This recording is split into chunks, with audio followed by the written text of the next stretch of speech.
Welcome to The Last Word on Product Marketing, a podcast hosted by Liza Cichowski, founder of Last Word Marketing.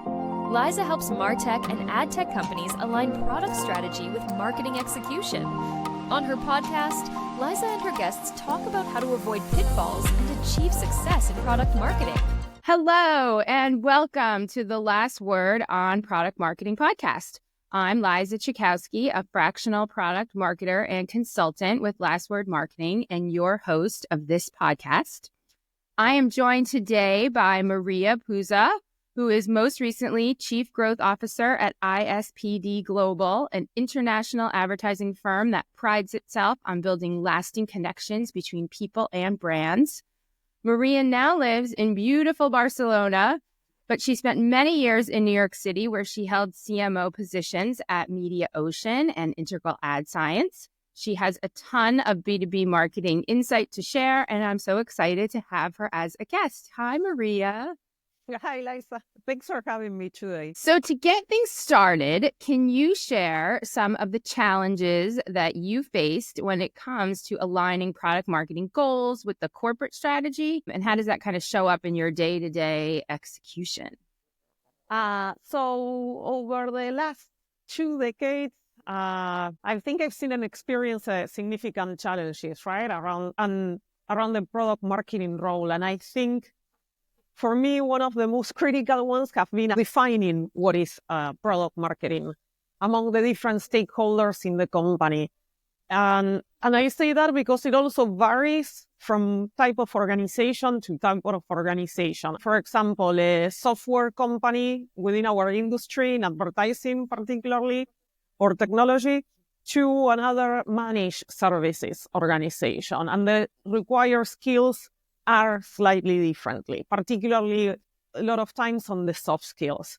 So I think product marketing tends to be perceived as a unicorn type of position, and the requirements that we put on product marketers tend to be extensive as well, which means there's a lack of clarity on the scope of the role, right? So, and that's usually like where more of the challenges come from as well. This is a role that sits at an intersection of product, marketing, and sales. So you have like 3 groups with very different type of thinking, whether it's like very short-term, long-term, and medium-term goals. Around product marketers, what you will find is the need of a person that can function as a translator for all these different groups. And not only in terms of advocating for the product or translating the product requirements, but also being able to translate the needs of the customers back to the product organization, and then being able to translate the needs of a marketing organization to the product team, and so on and so forth. Another area where it tends to be complex is the product marketers, because they sit at the intersection of these 3 teams. They tend to function as ambassadors as well, in the way where they're helping negotiate priorities among the different teams and the needs of the different teams, and what should go on the product roadmap, what needs to be prioritized. Should you release feature A on the next sprint or wait until the next planning cycle? So you need to have people that also have the capability to negotiate with their counterparts and their peers. And then the other one is the advocate. I think that the product marketers in general, they need to advocate for the product. They need to advocate on behalf of the customers. They need to advocate on behalf of the internal teams as well. So it creates a quite complex role that is not only on the technical side, but also on the soft skills and what are the kind of skill sets and capabilities you need these folks to bring at the table. I think that also there's different types of product marketers that bring different emphasis and skill sets, right? There's people that are a little bit more invested in the product and the product development. And then there's people who work a lot more closely with, say, the sales team. Correct. Yes, and then you have folks who have, like you said, right, that they're maybe more technical or come with a sales background or have more of a communications background. So they will definitely bring that to the table, and they may lead with those areas because they feel more comfortable there. But it tends to be a challenging role. Also, the younger the organization, right, the metrics tend to be aligned with the top or the bottom line of the company. And a lot of times there's not a lot of clarity between what needs to happen from the top line metrics to the bottom line metrics. And I have been in companies with endless discussions as to what are the right KPIs and what are the right metrics and how we align not only the product marketing team, but also other teams to the goals of the company. And in the product marketing case, because they're working across like all these different areas, it's also the question of like, what do you need to do today? Where do you want to go tomorrow? What kind of data do you have today to be able to measure as well? What kind of data do you need to measure? And what are the systems that you have to put in place to be able to measure even? So I wish I would have like one answer. There's not like a silver bullet here, but product marketing for me has always been a critical role, particularly because of these soft skills that you need people to bring to the table and being able to function as an orchestrator. How do you measure and track that? I think it will depend in every organization. Yeah, it's a challenge. It's a balancing act, definitely. What are some best practices that you've seen have really worked well? Places where I have seen it work very well, it's a lot of that is contained within the processes of the organization and how the organization operates and they conduct day-to-day business. Like, how often are you going to be releasing product to market? When do you want to have those planning cycles? Who are the people who are participating within the planning cycle? How is that planning cycle, those features, those products going to be communicated within the company and the stakeholders in the company? In my purview, like the organizations that typically tend to work the best is where you have open flow of communication and you have places and moments that are specifically carved to have those conversations. Right? You need a feedback loop between the different team members. You need the feedback loop from the sales organization and the customers, ultimately really like the voice of a customer. You need a feedback loop from the product team. You need a feedback loop from the marketing organization as well. What are the key events? What are the tentpole events or actions they are conducting during the year? And that will also be determined by the schedule of the industry, but also by the funding that the company is investing in these areas. Yeah. What about the external factors, the market changes, the changes to customer expectations or more competitors coming into the space? How do you feel that affects a product marketer's ability to differentiate the product or the company? That's always an interesting question. I'm a cynical person or a cynic. I'm not so sure I believe in competitive differentiation anymore. The market is so saturated and there's only so many ideas. Unless your idea is really, truly unique, it is a big challenge to differentiate. And so many, particularly in technology, I think companies are really just trying to peel away a very specific slice of another company's business. And that also makes it challenging. It is challenging, but I always bring back the example of OpenAI, right? And generative AI. How long did it take for competitors to come up? How long did it take for the LLMs to even be like so close from one to the other and being able to learn? And then you sit down and you start asking, what is the differentiation between one or the other? And I'm sure people will disagree with me, but there are not that many competitive modes in market anymore. When you and I started, it used to be like 12 months, and in 12 months, something will get commoditized, or like 2 years maybe, and then it became 12 months, and then from 12 months, it became 6 months, about like a decade ago, and now it's like, what, we are in weeks? Right, right. Because competitors can just build what their competitors are building and release it very quickly. Yeah. The velocity at which some like this technical innovation is happening and people, your competitors, being able to catch up is right now is reduced to probably like a span of weeks. Yeah. So when that happens, depending on the level of that competitive advantage that you have created, you will need to most likely reconfigure your business model, your resources, and you will need people who have the ability to think creatively and the flexibility to rethink the talent that is needed to do the work and be able to probably function in different times, right? Like one is like, how do I exploit my current products and services to continue to drive revenue, but also how do I think through the innovation and the initiatives that are required to sell tomorrow, basically. So I believe much more on this idea of constantly seeking a competitive edge rather than and having multiple initiatives in market to drive that edge, rather than thinking there will be a one single thing that will drive competitive differentiation and that you will be able to use that as a mode, basically. I like that. Yeah. Yeah. So, and that goes back again at why I do think that having a shared internal process within the company is critical to drive incremental gains.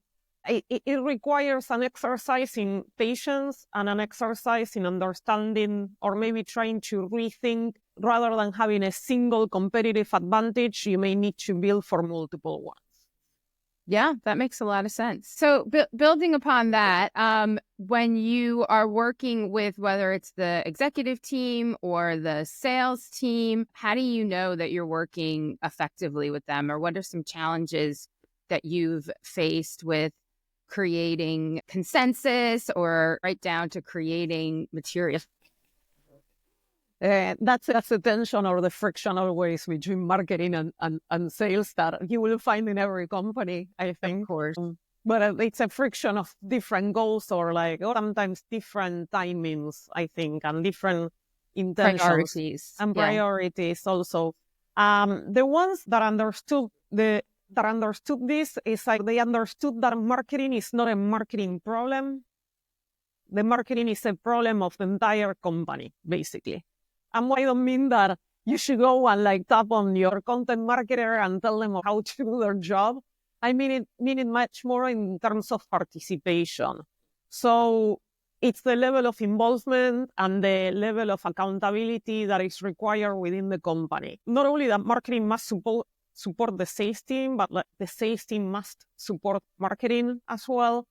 The most successful relationships I have had with my counterparts, the CROs, have been the ones where we had not only a open, back and forth and discussion, but where they were highly involved. And where if you have CROs that really like to be in front of the customers, they always had a deputy in-house who was the counterpart of the marketing organization.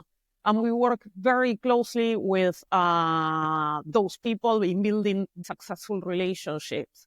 So open conversation, participation, agreement, also share vocabulary, because one team thinks an apple is an apple, but it's an orange, and for the other team, the orange is it's a banana. So yes, I remember, I think I worked with you on a project where we did an exercise where we trained the company on what is a product launch and what's a feature launch and what is just an update to customers. And it sounds kind of like the minutia, but it really goes a long way of getting people on the same page and managing their expectations about when we talk about what is a product launch and what are the criteria that need to be in place to have a full-on program around a product launch. And when we did that project together, we talked very closely with the leaders on the sales org, right? And they were able to participate, provide feedback, and inform the decision. So from the change management perspective, involving your sales team and the leadership on the sales side is always crucial. And understanding what are the outcomes, and then in a way reverse engineering what what is required to get those outcomes. A lot of times, people within the company also do not know what it takes to do certain things, the amount of time that is involved, sometimes the type of talent. I see a lot of marketing departments being underfunded. So your buyer persona may be a C-level executive at a company or a brand or an agency, depending on what side of the industry you sit in. But then the marketing team is composed of very junior people. So there's having the expectation that these junior people are going to be able to perform at a higher level creates a situation that is not moving us towards the goal. And then maybe you're working with marketers that are maybe 2-5 years out of college.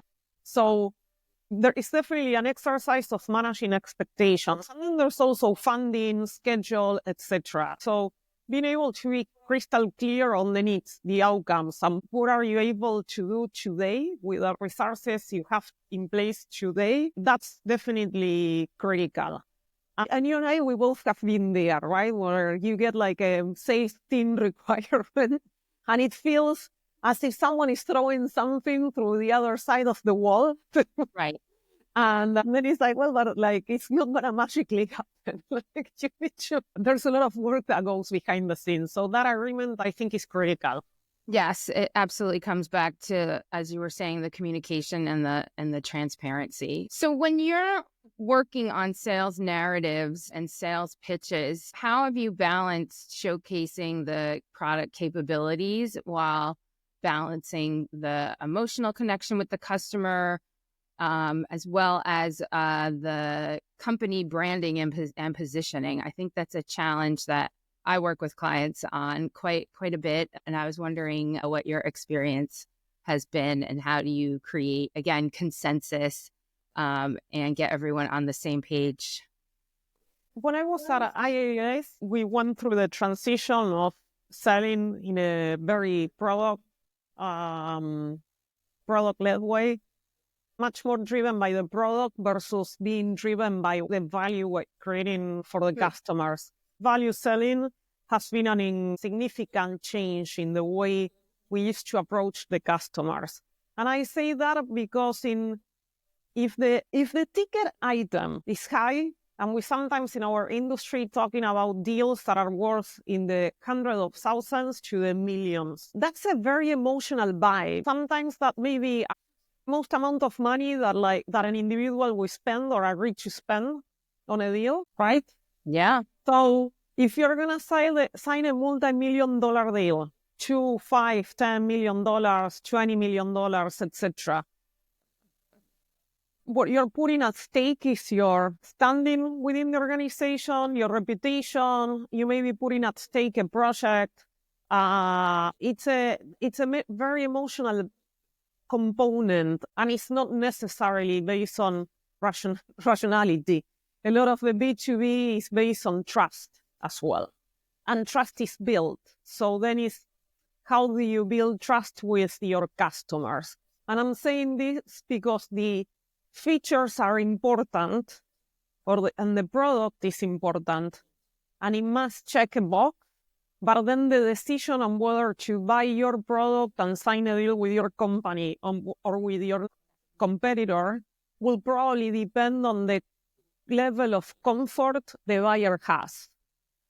So the emotional sale and understanding what's the personal value for the buyer as well. What are they trying to achieve? Are they trying to get a promotion? Are they trying to establish themselves within the company? What's the long-term outcome that they're looking or seeking for themselves? And that's the part where the emotion and branding also come in. I do think in our industry, we do treat the B2B buyer in a very isolated way, as if they will not be part of the rest of the world and the rest of the things of daily life that happen around us. And as if we will not be looking or watching or being exposed to multiple messages from multiple brands. And the competition is not just with a competitor, it's also with other products that we use on day to day.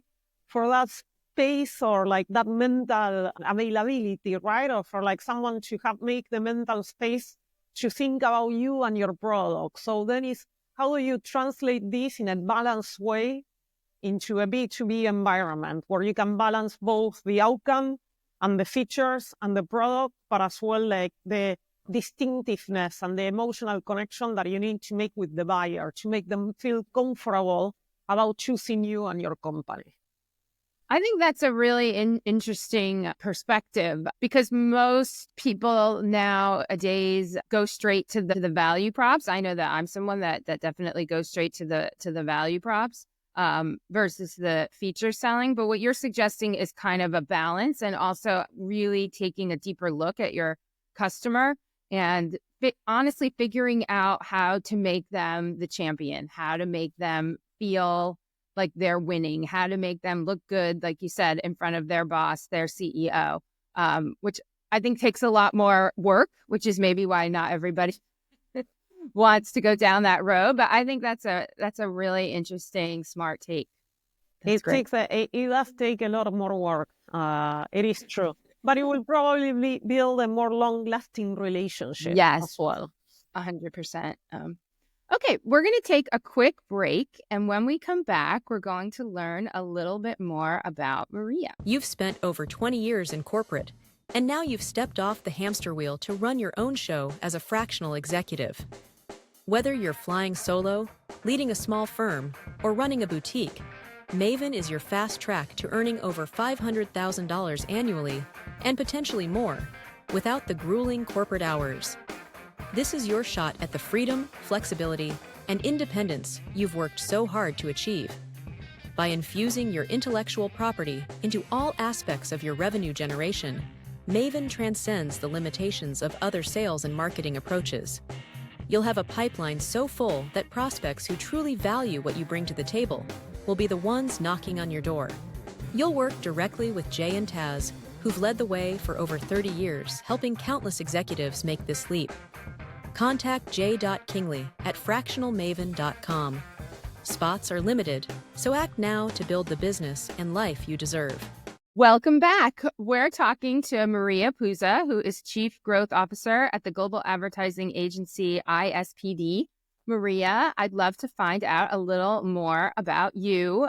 Full disclosure, I've known you a long time, but I'm still interested, certainly, in hearing more about your personal journey towards your leadership positions. So on that note, what is a pivotal moment in your career that shaped the way you approach leadership and decision-making in your career?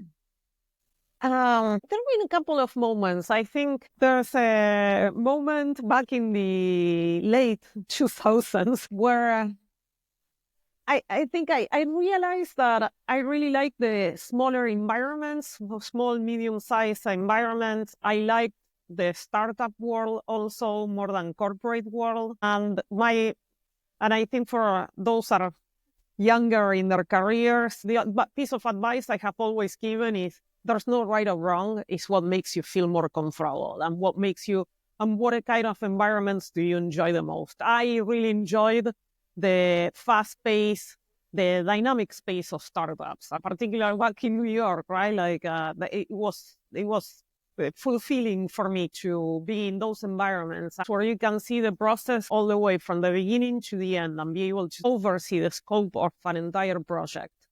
Then scale-ups, that's probably the place that I like the most today at this stage in my career, where you have a certain level of funding, resources, but you also have like the nimbleness and the speed of a startup. The corporations, for me, they come to the table with history, branding, they come to the table with resources, but they tend to be much slower environments and tend to be delayed in driving innovation. So realizing that the kind of environments I prefer to work in, that was an important moment for me.